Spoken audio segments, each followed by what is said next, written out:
Salut à tous, c'est Laurent. Bienvenue dans la suite du tutoriel sur comment créer un logo de eSport sur Affinity Designer. Si vous êtes rendu sur cette vidéo, c'est que vous avez dû déjà visionner la première partie où on a créé ce lettrage. Et donc nous allons maintenant réaliser la mascotte du logo. Donc c'est parti, on se retrouve une nouvelle fois sur mon écran. Et donc pour les besoins de cette vidéo et du placement du dessin de ma mascotte, je vais reconfigurer mon document en le passant en format portrait et en gardant bien ancré à la page le logo, le lettrage que je viens de créer. Voilà. Donc ensuite, je groupe mon lettrage histoire de pas le perdre. Et je le réduis légèrement, donc on est toujours sur un A4, hein, ça fait déjà un bon format sur un A4, ça fait déjà une bonne taille pour un logo. Et ensuite, je viens utiliser la commande fichier placé pour venir mettre mon dessin de mascotte. Alors, hop, tous les fichiers, bien sûr. Pourquoi il veut me placer que du texte? Tous les documents. Et donc je vais choisir, vous voyez, j'ai fait plusieurs essais de mascotte, et j'en suis arrivé à une mascotte qui est très simple. Hop, donc, une fois qu'on est ici, on fait un cliquer-glisser pour placer notre esquisse. Et donc ensuite, on peut retourner, hop, et placer notre dessin derrière le lettrage. Comme ça, on aura déjà un premier aperçu de ce qu'on va faire. Mais un aperçu vraiment bref. Voilà, donc vous voyez, j'avais déjà plus ou moins défini la position de mon lettrage par rapport à ma mascotte. Donc ce qui fait que là, pour le positionnement, j'y vais un petit peu à tâtons. Hop. Mais je trouve qu'on est pas mal positionné comme ça. Vous aurez remarqué que je me suis pas embêté à dessiner les deux ailes. Je vais faire une symétrie ensuite du dessin de l'aile dans Affinity Designer. Donc ça là-dessus c'est pas très compliqué. Vous allez voir que ça se fait très très rapidement la symétrie d'un dessin. Et si jamais vous avez plus de questions sur les symétries, je vous invite à regarder la petite vidéo que j'ai créée justement sur comment dessiner en symétrie dans Affinity Designer.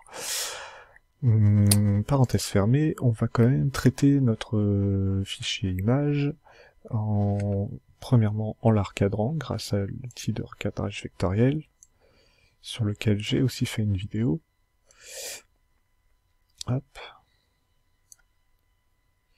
Afin qu'on soit pas encombré par tout ce qui reste autour de l'image. Voilà.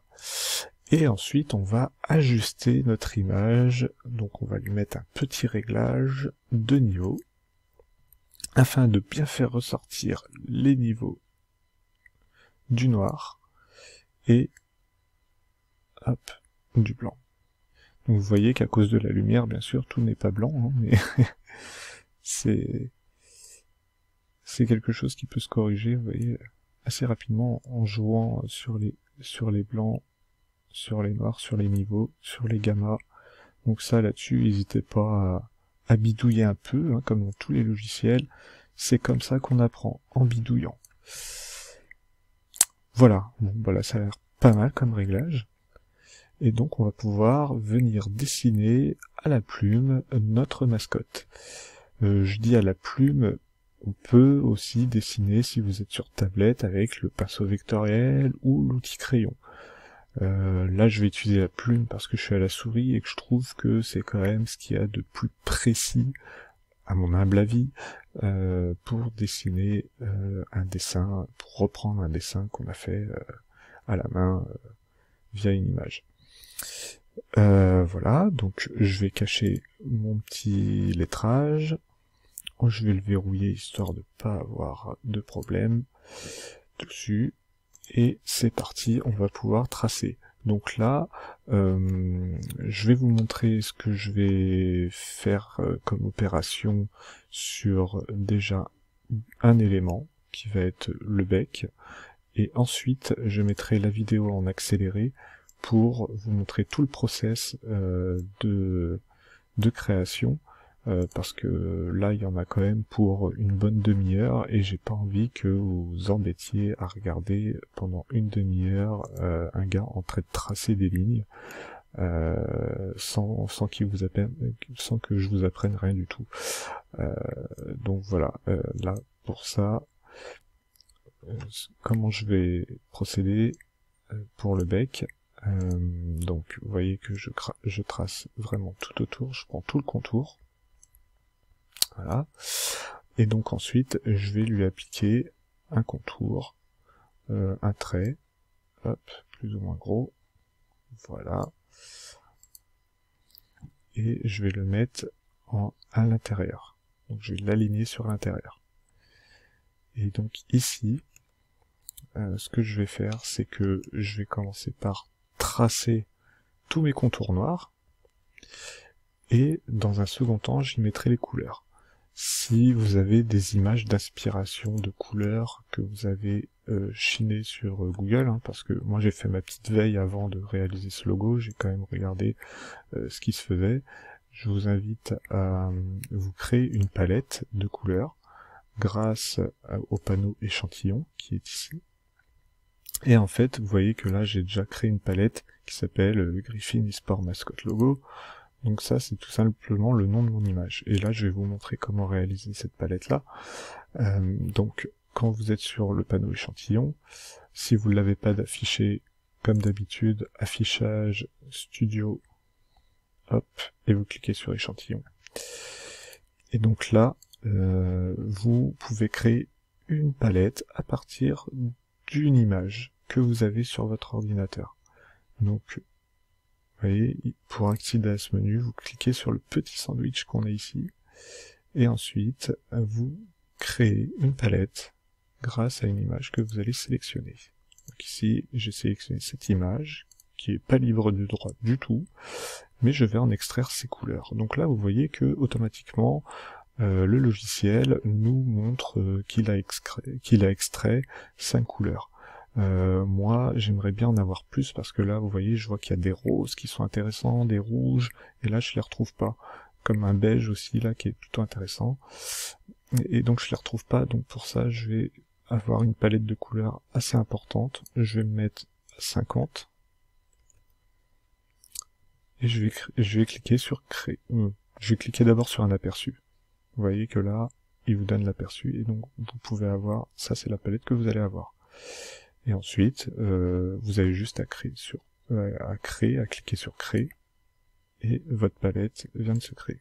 Voilà, voilà la deuxième palette. Vous voyez, j'ai la première qui est ici, et la deuxième qui est ici. C'est la même, mais ça vous donne déjà le process pour avoir votre propre palette de couleurs. Et donc moi, une fois que j'ai tracé ceci, ce que je vais faire, c'est que je vais tout simplement vectoriser le contour. Ensuite, je vais dupliquer avec un CTRL-J. Et en fait, ces courbes-là, je vais leur enlever l'intérieur pour pouvoir y mettre de la couleur. Tac, tac. Donc avec l'outil nœud, on vient sélectionner tous les points qui sont à l'intérieur et on les supprime. Et donc ensuite, on vient mettre la couleur de notre bec ou de l'élément que vous voulez colorier. Et donc, dans un second temps, vous réorganisez vos calques afin que votre contour apparaisse. Et voilà comment je vais mettre ma couleur.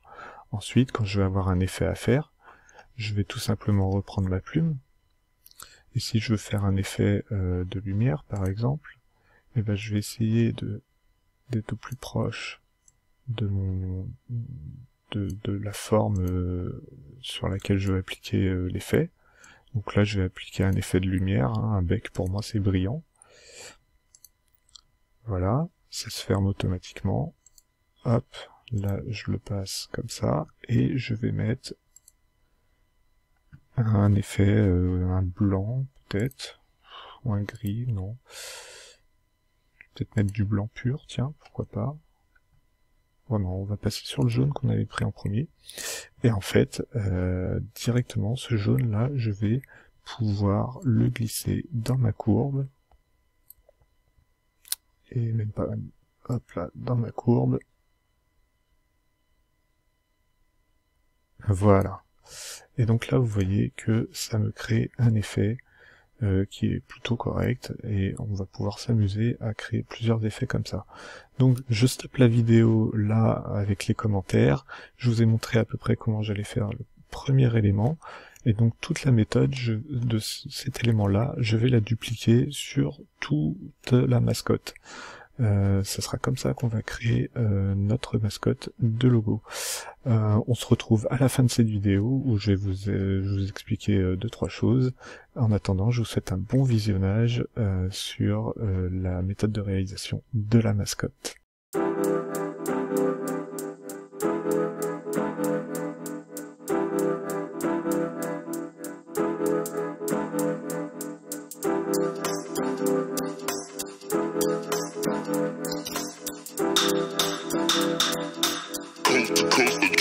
Next level.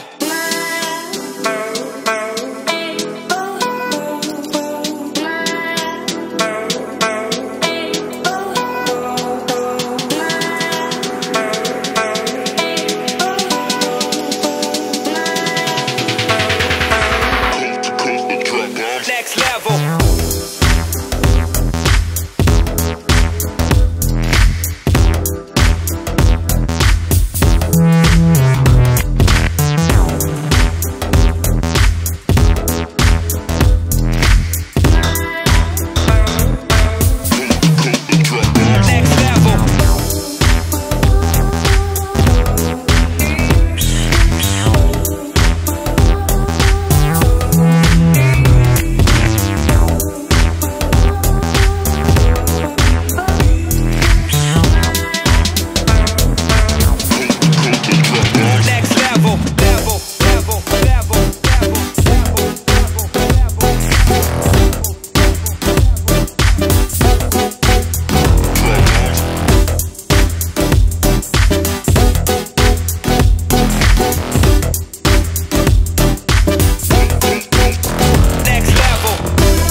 Et voilà, on arrive à la fin de ce tuto sur comment dessiner une mascotte pour un logo de e-sport. Là, comme vous voyez, je donne le dernier élément en live avec vous. Donc, pour vous rappeler les techniques, du coup, on dessine à la plume. Vous voyez, quand il y a un vecteur qui dépasse, on reclique sur le point et on va repartir correctement. Hop. Donc là, tout de suite, on va retracer dans la direction qu'on veut. Donc on reclique une fois sur le point. Hop. Tac. Donc le dernier élément qui est à faire.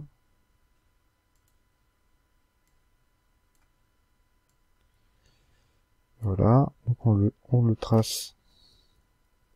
Donc c'est qu'il ne veut pas se tracer. Voilà. On le trace correctement, en prenant notre temps, pas besoin de se précipiter, on est là pour faire les choses bien, avec de la qualité. Tac.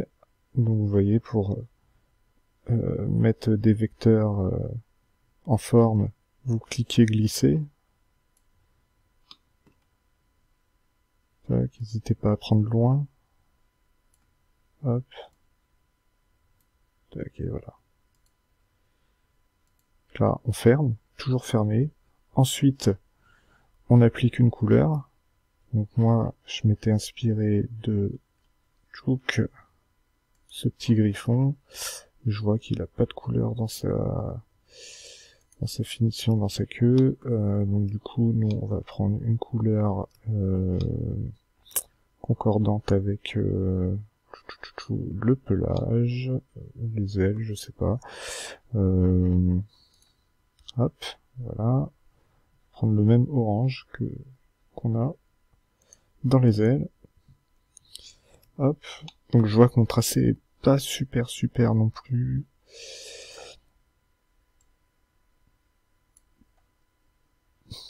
Donc je vais l'ajuster grâce à l'outil nœud. Donc là, voilà, on prend l'outil nœud, on sélectionne nos points, on ajuste les vecteurs aussi.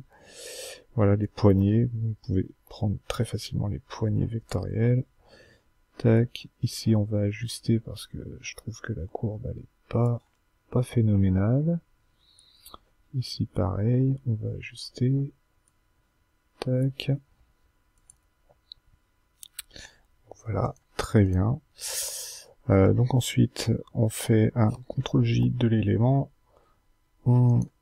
On enlève ça, on passe un contour noir à 2,6. Ok. Voilà. Ce contour-là, on peut le vectoriser pour ensuite lui donner des formes. Donc, calque, vectoriser le contour. Ça, un principe qu'on connaît. Ce contour, on va pouvoir venir le modifier pour lui donner une petite forme supplémentaire. Donc là, on rajoute des points avec l'outil nœud. Donc l'outil nœud, son raccourci, c'est A.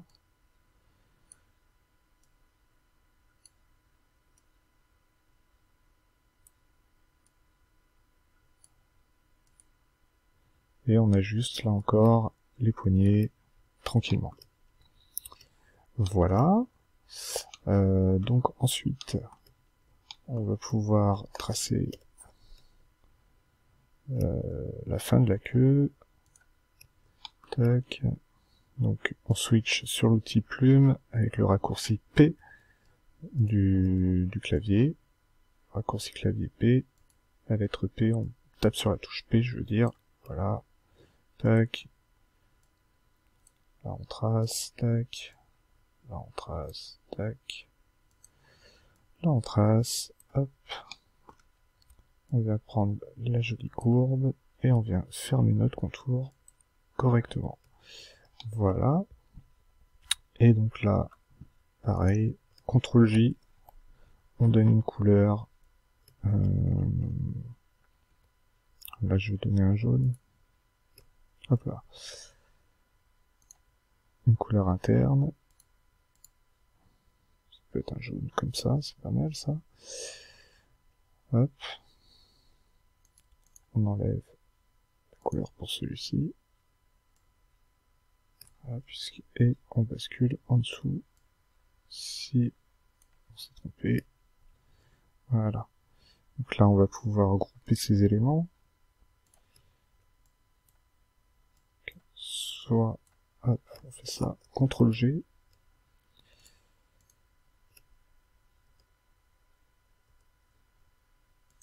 Hop, XV. Hop. Donc ces deux éléments-là, on va pouvoir les grouper aussi.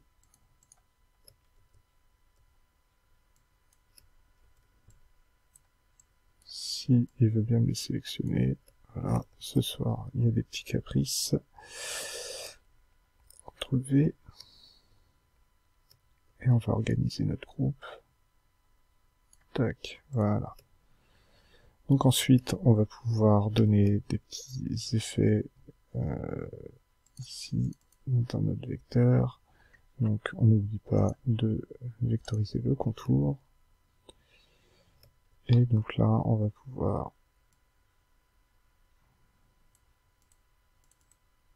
Est-ce que j'ai pris le bon? J'ai pas pris le bon. Tac. La courbe.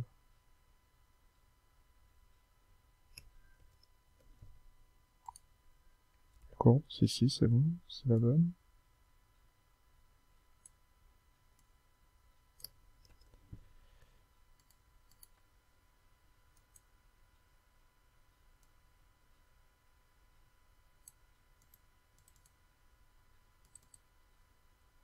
Alors, tac.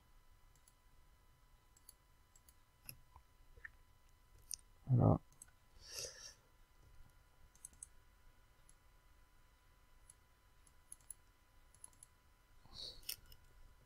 Bon, voilà, c'est comme ça, vous avez compris le principe.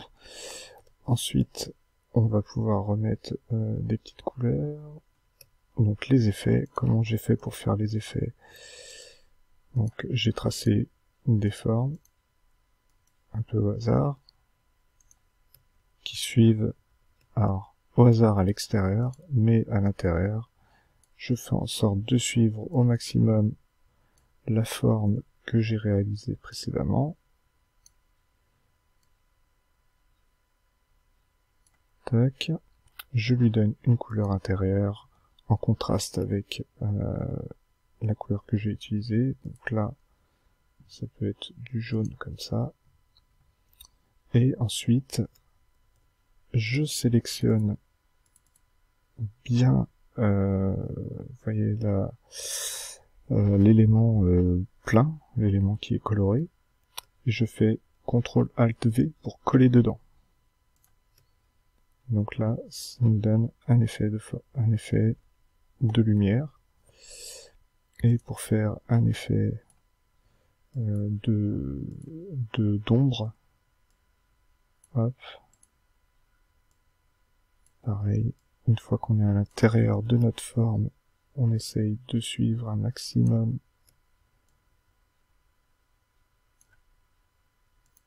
notre élément de base.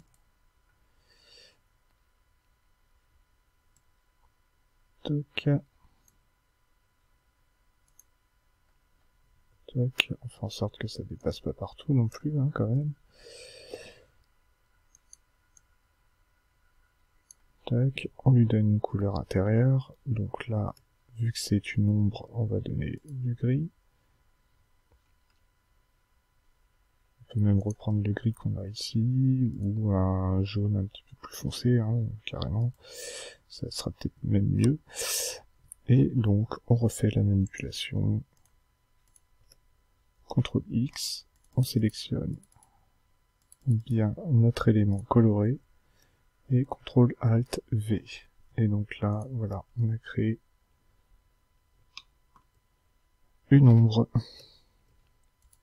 Donc ensuite, on fera pareil ici, pour créer des ombres, donner un peu de volume.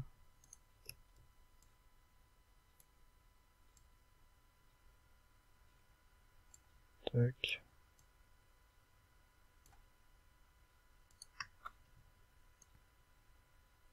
Tac. Tac. Pas besoin d'en mettre trop non plus, hein.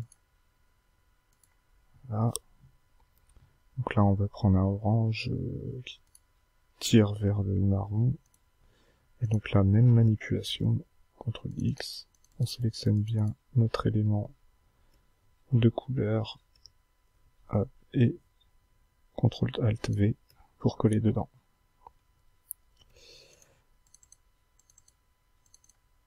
Et après, on peut toujours ajuster notre courbe si ça nous plaît pas.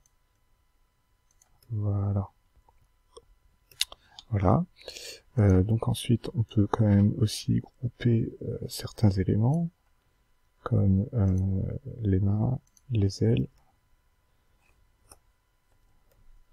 On peut les dupliquer avec un CTRL J, et on en fait la symétrie, donc un retournement horizontal, pour pouvoir le passer de l'autre côté, et obtenir une mascotte quasi complète. Ensuite, on réaffiche notre logo, notre lettrage plutôt. Donc là, comme vous voyez, j'ai oublié de prendre un dernier élément. Donc là, pareil, tac. Voilà.